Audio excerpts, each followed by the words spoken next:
जरा सोचिए, एक नदी जो सागर की तरफ बह रही है।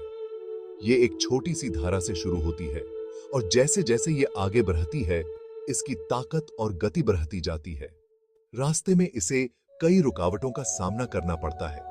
पत्थर और मोड़ इसकी ताकत की परीक्षा लेते हैं। ये चुनौतियां इसके रास्ते बनाती हैं और इसे और भी मजबूत बनाती हैं। फिर भी ये बहती रहती है, इसका बहाव अटूट रहता है। नदी इन रुकावटों पर सवाल नहीं उठाती, ये बस उनकी है।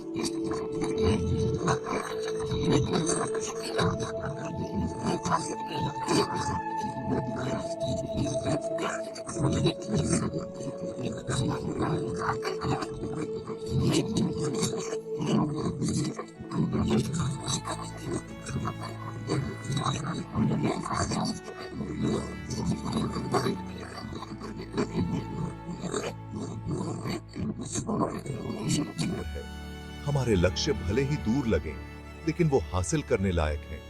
ये सफर लंबा हो सकता है और चुनौतियां तो आएंगी ही। हर चुनौती सीखने और बढ़ाने का एक मौका होती है, लेकिन हर चुनौती से पार पाकर हम और भी मजबूत बनते हैं। हमारे अनुभव हमें आकार देते हैं, ठीक वैसे ही जैसे नदी अपने सफर से आकार लेती है। जैसे नदी बहना नहीं छोड़ती, वैसे ही हमें भी हार नहीं माननी चाहिए। अपने सपनों को हासिल करने के लिए दृढ़ रहना बहुत जरूरी है। लगातार कोशिश करते रहना अपनी आंतरिक शक्ति से प्रेरित होकर अपने लक्ष्यों तक पहुंचने की कुंजी है। हमारा दृढ़ निश्चय हमें आगे बढ़ाता है। याद रखें, ये सफर खुद में हमारे हौसले का प्रमाण है। हम जो भी कदम उठाते हैं, हर चुनौती का सामना करते हैं, वो हमारे जीवन की कहानी को समृद्ध बनाता है। चुनौतियां हमें तोड़ने के लिए नहीं होती, ये तो ग्रोथ के मौके होते हैं जो रुकावटों के रूप में सामने आते हैं। कृष्ण हमें सिखाते हैं कि मुश्किलों का सामना साहस और धैर्य के साथ करने से ही चरित्र का निर्माण होता है। हर चुनौती जिस पर हम जीत हासिल करते हैं, वो हमारी आंतरिक शक्ति को उजागर करती है। ये हमारे ह जुए यी की परीक्षा लेती है और हमें हमारी सोची हुई सीमाओं से परे धकेलती है। इन पलों को अपनाओ, क्योंकि यही वो आग है जिसमें हमारी आत्मा तपकर मजबूत बनती है। भगवत गीता में अर्जुन की कहानी याद करो। उसे एक भयानक युद्ध का सामना करना पड़ा, जो संदेह और भय से भरा था। कृष्ण के मार्गदर्शन ने उन्हें अपने भीतर साहस खोजने और अपने कर्तव्य को पूरा करने की सीख दी। जिंदगी के इस उथल-पुथल के बीच मन की शांति पाना बहुत जरूरी है। कृष्ण द्वारा सिखाया गया ध्यान इस आंतरिक अभयारण्य तक पहुंचने का मार्ग है। ध्यान के जरिए हम अपने मन को शांत करते हैं और अपने असली स्व से जुड़ते हैं। ये अभ्यास स्पष्टता, एकाग्रता और भावनात्मक दृढ़ता का विकास करता है। ये हमें चुनौतियों से समझदारी से निपटने और सही निर्णय लेने की ताकत देता है। रोजाना कुछ मिनट का ध्यान भी बहुत ज्यादा फायदा पहुंचा सकता है। एक शांत जगह ढूंढो, अपनी आंखें बंद करो और अपनी सांसों पर ध्यान केंद्रित करो। विचारों को आने दो और जाने दो। अपना ध्यान वापस वर्तमान क्षण पर लाओ। कृष्ण अपने लक्ष्यों को प्राप्त करने में विजुअलाइजेशन की शक्ति पर जोर देते हैं। हम जो हासिल करना चाहते हैं, उसकी एक स्पष्ट तस्वीर बनाना सफलता के लिए बहुत जरूरी है। अपने मनचाहे परिणाम की कल्पना ऐसे करो जैसे वो पहले ही हो चुका है। अपने लक्ष्य को प्राप्त करने से जुड़ी भावनाओं को महसूस करो, खुशी, कृतज्ञता, संतुष्टि। ये प्रक्रिया ब्रह्मांड को एक शक्तिशाली संदेश भेजती है।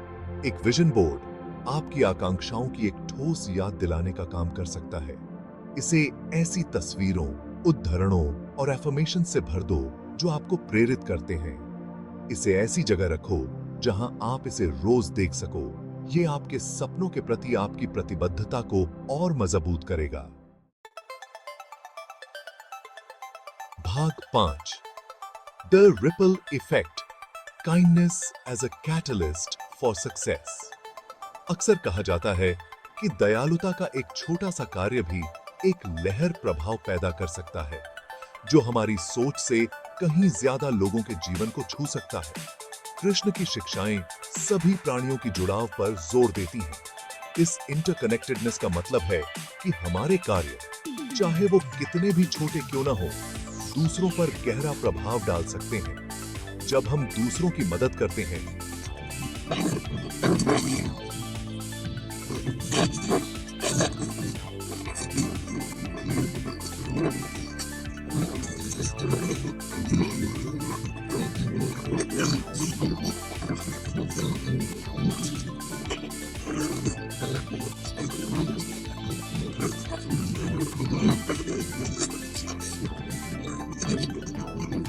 शिक्षा प्रदान कर सकते हैं और यहाँ तक कि किसी के दिन या जीवन की दिशा भी बदल सकते हैं। वे हमारी आत्माओं को पोषण देते हैं और हमारे अपने जीवन में प्रचुरता को आकर्षित करते हैं। दूसरों की मदद करने से हमें जो खुशी और संतुष्टि मिलती है, वह अविश्वसनीय रूप से संतुष्टिदायक हो सकती है। जब भी मौका मिले तो मदद के लिए हाथ बढ़ाएं, सुनने के लिए कान या एक प्यार भरा शब्द कहें। ये छोटे छोटे इशारे किसी के जीवन में बहुत बड़ा बदलाव ला सकते हैं। याद रखें, ब्रह्मांड पारस्परिकता के सिद्धांत पर काम करता है। हम दूसरों के साथ जो दयालुता बरतते हैं, वह अक्सर अप्रत्याशित तरीकों से हमारे पास वापस आती है। हम जो देते हैं वही हमें वापस मिलता है। देने और प्राप्त करने का यह चक्र हमारे जीवन में एक सामंजस्यपूर्ण संतुलन बनाता है। दयालुता का विकास करना केवल एक गुण नहीं है, यह जीवन जीने का एक तरीका है जो व्यक्तिगत और व्यावसायिक सफलता की ओर ले जा सकता है। यह सफलता के लिए एक शक्तिशाली उत्प्रेरक है जो नए अवसरों के द्वार खोलता है और दूसरों के साथ सार्थक संबंधों को बढ़ावा देता है। भाग 6, अपनी क्षमता को उजागर करना, उच्च लक्ष्य निर्धारित करना।